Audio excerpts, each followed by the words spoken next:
Once upon a time, a young Buddhist monk was on his journey back to his monastery. As he walked along, he arrived at the banks of a wide and swiftly flowing river. The young monk stood there, staring at the daunting obstacle before him, feeling a sense of frustration and hopelessness. How would he ever cross such a vast expanse of water? For hours, the young monk pondered, searching for a solution.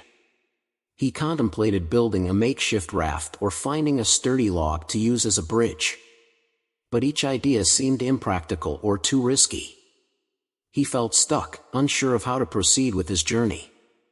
Just as he was about to give up and consider turning back, he noticed a figure on the other side of the river. It was a wise and revered teacher known for his profound wisdom and insight. Filled with hope, the young monk mustered up his voice and called out to the teacher, "O wise one, can you please tell me how to get to the other side of this river?" The wise teacher, with a serene expression on his face, paused for a moment to contemplate the young monk's question. He looked up and down the river, observing its powerful currents and the vast expanse of water that lay between them. Finally, he smiled and called back to the young monk, "My son, you are already on the other side." Confused by the teacher's response, the young monk took a moment to absorb his words. How could he be on the other side when he was clearly standing at the bank, separated by the vast river?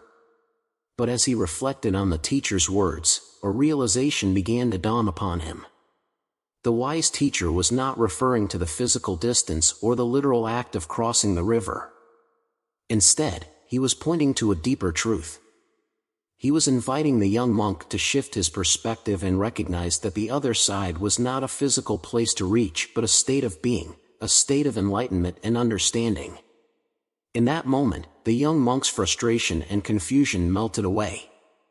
He realized that the journey he sought was not about traversing the physical river but about transcending the limitations of his own mind. He understood that true enlightenment and peace could be found within, regardless of external circumstances. With a newfound clarity, the young monk bowed respectfully to the wise teacher and turned around. He continued his journey back to the monastery, his heart filled with gratitude and a deep understanding that he was already on the other side.